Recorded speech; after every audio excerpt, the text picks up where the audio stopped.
Picture this. Your dispatcher screen freezes. The VoIP traffic spikes, and your radio console suddenly sounds like it's underwater, being auto-tuned by a drunk DJ. So you call tech support and they say, have you tried moving the portable radio away from the console? From leaky Wi-Fi to C-band clashes to handheld radios accidentally nuking console audio, today we're talking about a silent gremlin living rent-free in your comm center. It's the wonderful world of RF interference, where one portable, one bad cable, or one overpowered hotspot can turn your ECC into a Faraday cage of misery. And that's coming up next on TiPS, Today in Public Safety.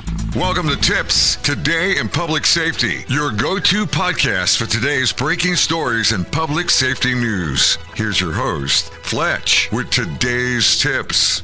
Welcome to TiPS, Today in Public Safety. This is Fletch. I'm a NEMA certified ENP, and every Monday, Wednesday, and Friday I bring you the latest, most informative, and occasionally RF polluted look at emergency communications. Today we're going to dive into a topic that almost no one talks about, yet every ECC can easily suffer from: the invisible enemy, radio frequency interference inside the ECC. This is the stuff that hides between the zeros and the ones of modern technology. The unintentional jammers, like microwave leaks and Wi-Fi bleed over, your C-band neighbor on a cellular tower, or console crippling portables, as well as that mystery static that somehow vanishes as soon as the vendor walks in to isolate it. RF interference, the ghost that can haunt any unprotected ECC. If ECCs had a most wanted board, RF interference would likely be at the top of the list, right up there with mysterious CAD glitches and why the coffee maker keeps tripping the UPS system.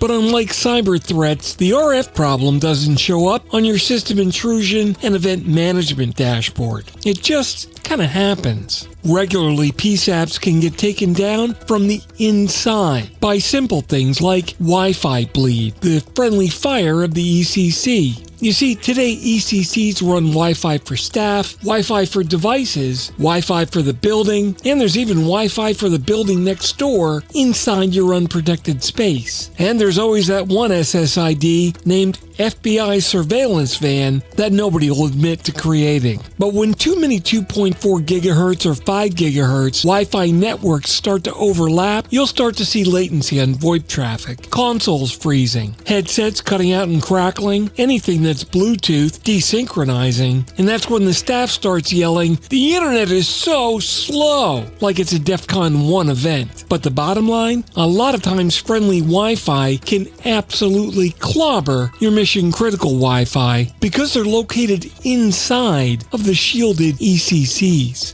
Next is 5G C-band creep, when that cell tower that's your neighbor gets a little too close, and someone's got the sector antenna aimed like a flashlight through your conference room window.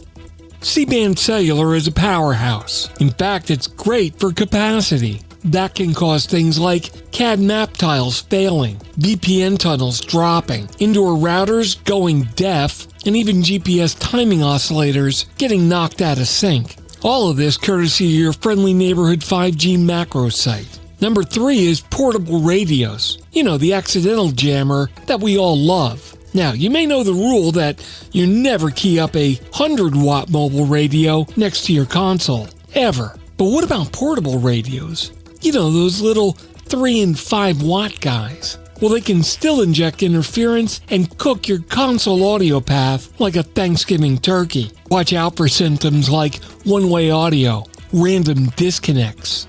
Why did every call drop for 3 seconds? Or a console reboot that no one ever admits to. Next is one of my favorites and really hard to find: bad grounding and dirty power. That's the RF conspiracy that nobody sees. A lot of people will tell you that half the RF interference cases aren't really RF at all. They're things like ground loops, poorly shielded cables, cheap power supplies that scream, "I was only $12 on Amazon." These will all cause symptoms like hum, buzz, tick, tick, tick, black noises, and the slow erosion of your will to live. Finally, we have the wild cards, real things that have jammed ECC tech that everyone forgets about. Microwave ovens, LED lights, and those mystery devices that nobody knows what it does. Microwaves with a failing seal are not only a death trap, but they can generate tons of RF noise. Somebody bought a third-party LED lighting system off of Amazon, but it's got horrible EMC compliance. Or maybe a contractor's cheap power tool battery charger, an off-brand or imported cell phone booster, or that old PC monitor from 2007 that radiates like a solar flare. Trust me, your ECC is basically the world's most sensitive radio receiver, and just one bad widget can ruin your entire day. Let's talk about some solutions though, because we're not just all gloom and doom. The most effective thing is a spectrum sweep, and you need to do them regularly.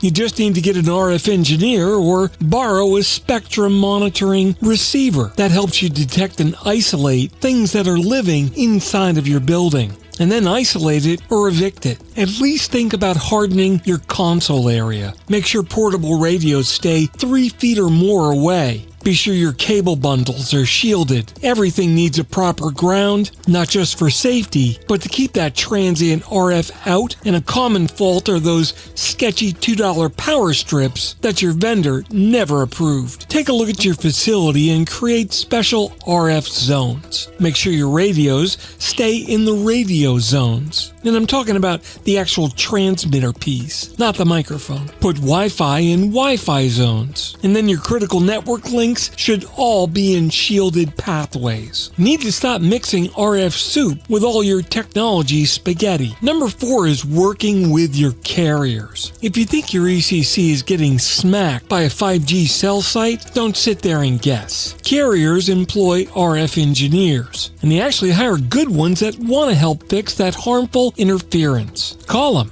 They've got the knowledge and they've got the gear. And find all your unknown devices. If you don't know what it is, unplug it. Trust me, if it's important, someone's going to bitch pretty quick. After an acceptable period of time, throw it out. Trust me.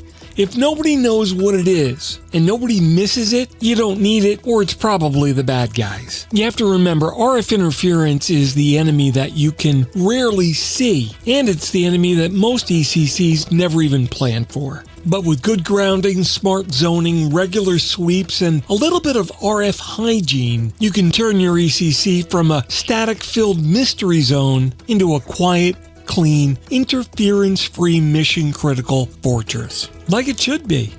That wraps up today's episode of TiPS, Today in Public Safety. Thanks so much for listening. If you'd like more updates and insights, remember to follow me on social media at Fletch911. Our complete archive is available online at 911tips.com. And my blogs are available at Fletch.tv. If you've got absolutely no common sense and want to hire me, my professional website is at Fletch911.com. Stay safe. Thanks so much for listening. And if you're in public safety, thanks for what you do every single day. We'll see you next time. Take care. You've been listening to TiPS, Today in Public Safety, your go-to podcast for today's breaking stories and public safety news. Hosted by Fletch and available every Monday, Wednesday, and Friday. Catch past episodes on 911tips.com. Be sure to like and subscribe, and remember to join us each week for the latest on NG 911.